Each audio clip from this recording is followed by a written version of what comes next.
Hello everyone and welcome to another episode of Xaereth Gets Critical, brought to you in part by Xaereth Prevails, a Grand Arena story. For those of you who haven't watched my most recent XGC, my buddy H3nz agreed before the start of the final round to record all 3 of his videos and give them to me to do a series on. Now, he marched into this round at 7-2, and his goal is to make Kyber, which means he needs to get a perfect score on all 3 matches, or at least he needs to get 3 wins, and as close to a perfect score as possible if he wants to make Kyber. And he did manage to win his first round. I won't spoil anything other than that if you guys want to go out back and see it, but we want to see what he does in the next couple rounds. I know what happens, but I don't know how it happens, and I'm not going to spoil it for you guys, so let's check it out. Before we check it out, I want to tell everyone who is my patron, thank you so much for being my patron. You guys are awesome, and I love you all. Alright, so it's H3nz versus RS WaspAS. WaspAS. I don't know how to say it. I'm probably just going to call him Wasp, or maybe Ass. So we'll see. But as you can see, H3nz was already attacked by the time he started his attacks, and it looked like one of his teams held, and we don't know if that team is actually going to get taken out later and the opponent is just messing with him or not. I actually don't know anything about this match because I've decided not to do stats because it's been long enough now that the stats won't necessarily be super relevant. And also, I'm lazy, so there's that. His opponent put a pretty weak General Grievous squad. I mean, Grievous is Relic 7, but his supporting cast is pretty weak. Darth Revan is strongish, relics-wise, but speed matters more for that team than anything else. Here's another look at the board, just because I apparently like to put a lot of screenshots in here, and so does H3nz, so learn from the best, I suppose. So here are screenshots of H3nz's defense, and you see that he put Skywalker on defense, which got 1 defend, and then a Jango Nest team, which did not. Geonosians, which have a lot of relics on them, do not. His Grievous squad did not get a defend either, though that Watt is only 6 stars, so that's potentially why. His Karth squad and Kira squad without Nest or anyone good at all got destroyed, and as you might expect. But then, marching into here, Newt didn't defend, but Padme has already defended twice, so that gives us a lot of hope going into this that H3nz's opponent won't be able to full clear. So marching into the first zone, it looks like he's going to try taking out the Darth Revan team, which is probably a good move. This is the most obvious threat to him being able to full clear, or even to get into any of the back zones. So he's jumping in with the full Darth Revan squad. He doesn't have Padme, so or General Skywalker. So this is potentially it in terms of clearing it. Now, there's no Badstilla on the opponent team, and I do want to freeze frame here because this is a decision moment. H3nz is locked behind the Sith Trooper taunt, and all of his other taunts are dispelled currently. Malak doesn't have a taunt, Sith Trooper doesn't have a taunt, and so the obvious move, a lot of times people are going to want to either use the lightning to do more damage to their opponent, or to do the mass debuff with Badstilla because it's awesome, and all those debuffs are really cool. However, if she does do the mass debuff here, then it's going to give taunt to Malak, and then Malak is just going to stand there and take whatever Marauder has to give him, because Marauder is primed, he's about to go next, and you want to avoid that. You don't want your Malak to go down that fast. You want to make it, if Marauder has to just randomly choose, maybe he chooses Malak, but maybe he chooses someone less vital. So let's see how it goes here. So he is trying to decide what to do, and he does opt for all of the debuffs, and Marauder opts for killing Malak immediately. And I kind of set H3nz up here. I did the freeze frame and showed how that it could happen, and I honestly, this is a pretty understandable move. I would absolutely do it almost every time in Arena.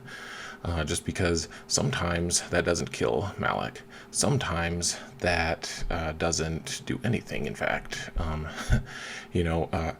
sometimes if you do that debuff, you can also fear Marauder if you get lucky. It's a 25% chance. So, hey, cool.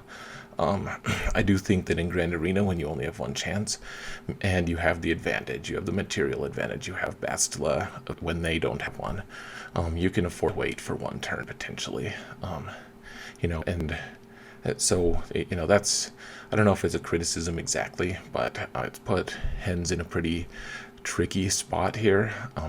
One thing I will point out, I think probably he should have feared Malik there instead of used lightning to deny the heal. One way or another, he wasn't in a good situation, so he did lose that. Which okay, we have one to give.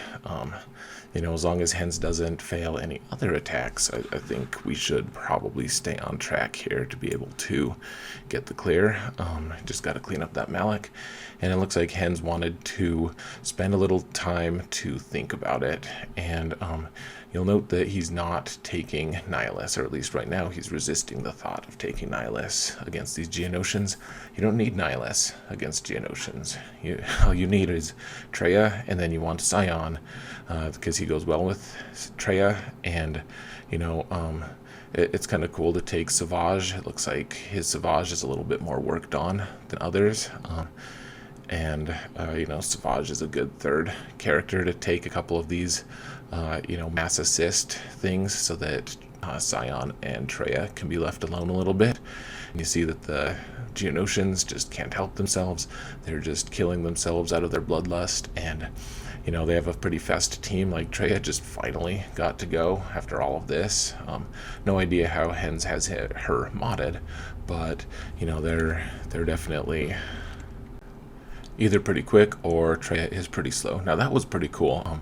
That's something I haven't actually seen before, which is rare. I feel like, of course I feel like that. Most people feel like they've seen everything, right? But seeing Savage do his execute move, or whatever it's called, to take out the Brute Alpha there, that was pretty sleek. Gear 12 Savage is going to survive a lot. And 58 banners, that's pretty cool. That was a good move by H3nz. Now I want to work on Savage, so Alright, so it looks like now we have a Jedi training raid team, but it has no BB-8, which means probably either there is a General Grievous squad out there with BB-8 on it, or on defense, or maybe on offense as a Grievous nuke kind of team. So that's interesting. It looks like this is really fun. You don't really get to see Night Sisters just completely demolish resistance very often. One thing I'm interested to see, though, is in almost every circumstance, BB-8 is going to be an asset to this resistance team. However, if you put Plague on BB-8, he takes so many turns that he just spreads the Plague like crazy. It spreads like it's the Plague or something, I'm so funny. But honestly, like that was always a huge thing, when you're using Night Sisters against this team. That was probably one of the biggest factors, is they can't really heal themselves fast enough to be able to be immune to that, and eventually those stacks of Plague just add up to the point that you just die immediately. Looking at this is pretty interesting. Daka is actually pretty close to dead here, and she can't heal herself because of Rey's undispellable healing immunity. So, that's pretty cool. Honestly, I always kind of just rooted to see. I want to see Night Sisters beat, or rather, Resistance beat Night Sisters, but that's clearly not going to happen here. The hope now at this point is that H3nz is going to be able to heal old Daka before Rey dies, so that he can get all the banners. Looks like not so much. So 54 banners instead of 55. And honestly, that Rey team is probably really happy. Like, stealing 6 banners is a pretty impressive feat for that squad, especially because it doesn't have BB-8 on it. The thing about Ray is she's just really hard to decide what character or what team to take against her. She counters a lot of B-level teams really easily and then steals a lot of banners from them. And if you bring an A-level team, then you basically won, because you forced your opponent to use a really good team to beat your Ray team. Even if you get max banners, that means that they can't use that good team later on. So now it looks like H3nz is doing the right thing here. Needs to take out Malik if he wants to win this match at all. He just has to. So, there's just like this confederation of random Sith here. Probably not going to get the best banners, but Nihilus is here, and the hope here is that, Nihilus will eventually be able to annihilate Darth Malik. As long as he doesn't get feared at some point, which he's going to keep applying fear to Malik every time that he has a turn, or maybe it's every time Malik gets a turn, I don't remember, but you see he's going to be feared half the time at least, and it doesn't really look like Malik is taking much damage here, but he doesn't need to, as long as the Sith are surviving, and they mostly are, one at a time. They're kind of getting taken out here, but as long as Nihilus eventually does get his annihilate off, that's really all you need. Like, there's not any other win conditions really. And now we're just waiting. Not much to say here. It's a race. Like, can Nihilus eventually get a turn and annihilate Malik? It really doesn't look like any of the other Sith are going to be able to do enough damage to do that. And every minute you waste, like, H3nz is already not going to get great banners here. Honestly, 3 points already for the Lost Sith. I don't even remember who was taken, but he's gone. Sith Assassin there has damage on his protection and on his health, and it's a her, I suppose. But it does appear that Nihilus survived long enough to annihilate Malik after Malik stole another 9 banners. So that team has been ruinous for H3nz's efficiency, but all H3nz has to do is get a full clear, and all is forgiven, all is well. And honestly, his opponent wasn't super hyper efficient in clearing him anyways. Still dropping 9 banners to wounded Malik and another 6 to Jedi Training Ray. Those are drops that are not necessarily, they're clearly not ideal, but it looks like, if he can get the full clear, then all will be forgiven, of course. And so it looks like he's taking his Commander Luke team here into the Skywalker squad, which, honestly, I think maybe I would have waited for this. I would have saved Commander Luke, and I would have just tried to take out other teams, assuming that my Commander Luke would potentially go against this team, just because, if this fails, then you've wasted a Commander Luke team, and you probably don't have anything to clear the Skywalker with anyways. And if you struggle in the other areas, and it turns out that all you need to do is potentially like kill another squad super efficiently, and you have Commander Luke there to do that, and then you just hope that your opponent is actually done with killing Padme. So I kind of think, normally I do try to take the hardest team, but that's only if I need a full clear. And Chewie died just now. That might be the end, honestly. Old Ben is hanging out there. He's like, what? I did my job. And it's like, no, you didn't. You're supposed to die. Wow. So, yeah, this is over. Unfortunate to the extreme, but and Commander Luke is like, oh, hey, my friend Old Ben's dead. I guess I'll pep up a little bit or something. And C-3PO's just catatonic. So, this is unfortunate. Looks like a loss. And at this point, we have to hope that H3nz is going to be able to clear the other teams pretty efficiently. So, looks like Bosk is up next. Cool. So, Imperial Troopers here. Imperial Troopers are near and dear to my heart, and You know, as long as your Stark is faster than the bounty hunters, then you're good to go. And this is a really strange bounty hunter team. You know, I assume that Hens did the research and decided that IG-88 was the fastest of the group. And so, or rather the weakest of the group, the least health. And as long as you can get one kill, you know, initially before any of the other bounty hunters go, then you should just be good to go. So, you know, it's taking a little bit longer than probably everyone here would prefer. Looks like Bosk got a turn and took a shot, but, you know, Dengar is just going to hide in stealth till someone just punks him. So that's always nice. And 60 banners, that's what you expect. Imperial Troopers, guys, invest. They are amazing. They are so good.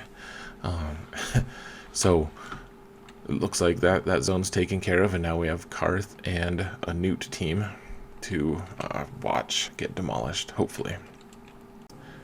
And I have no idea what team Resistance is going to take on. It's a mystery. It's a surprise. Oh, it's this random Newt team with, let's see, B1, Stormtrooper Han, and yes, it looks like Princess Leia is here as well. So that's interesting. Good move on Hens' part. You want to take out that Dooku right away.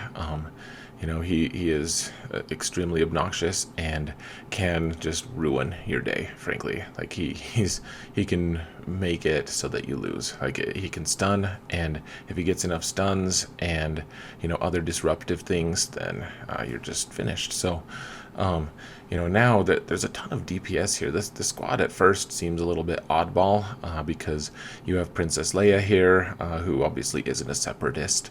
You have Stormtrooper Han, who, you know, he doesn't have like the permataunt or anything from Watt because Watt's not here. And, you know, the thing is, everyone here can go into stealth except for B1, who is just hard to take out because of all of his stacks, or at least hard to take out quickly. And you have Stormtrooper Han, who, you know, if he taunts and you don't have a Dispel available, then it can be really annoying.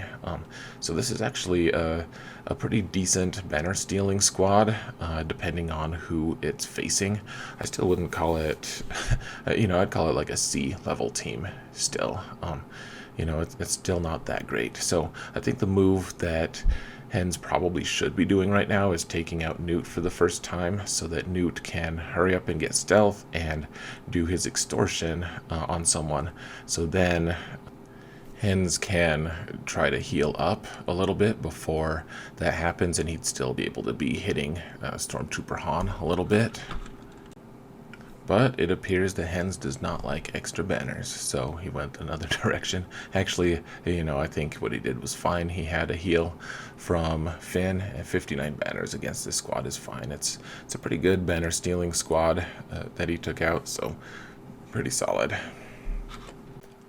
So moving into this final match, this is what I'm talking about. Like, maybe save Commander Luke here, because if Hens doesn't get 60 banners here, then he can only tie at this point. The best result here is a draw, and I don't know who has the tiebreaker. So, you know, if he had Commander Luke available, he could just undersize it and get 62 banners and a quick win. You know, that being said, you know, First Order are pretty good at being able to get full banners against a squad like this. I do hesitate. Like, there's no Zalbar here to just tank all the damage, and so you have to be really careful because there's a lot of AoEs here, and you know, one misstep, you don't have a ton of resilience to just hang out and heal for a long time. So you have to hope that they're not going to do a ton of AoEs on you. You know, I would save Baze's protection and health as much as possible here.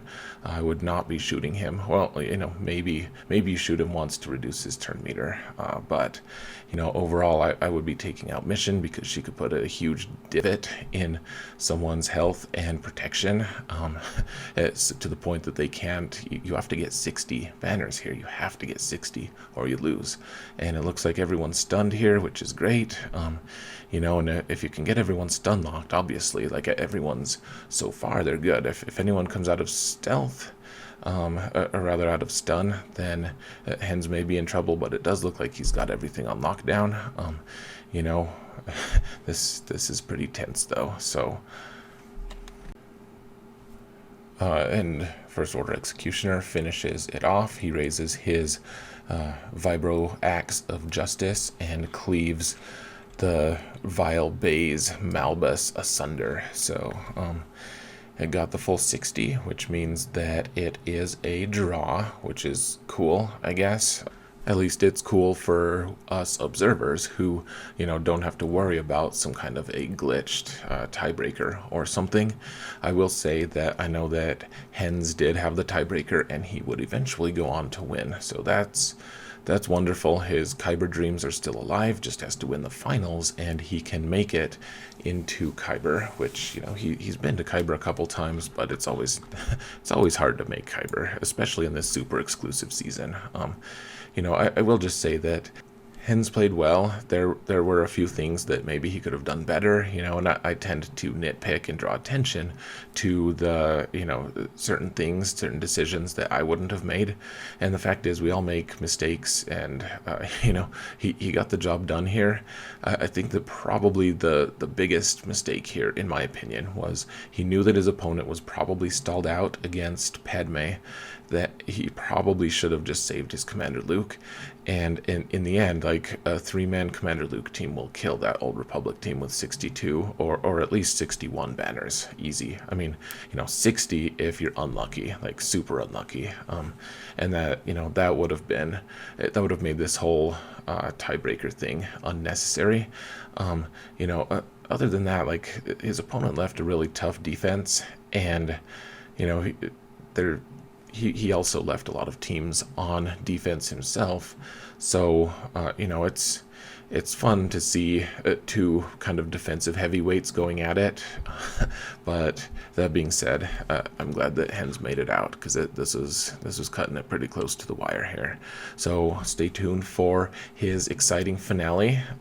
I know what happens, but you don't, which is kind of a fun mantra for me to say, because no suspense. Yay. Anyways, guys, I'm going to cut it here. Thank you so much for watching, and remember that in all things, Xaereth prevails. And so does H3nz for the second time in a row.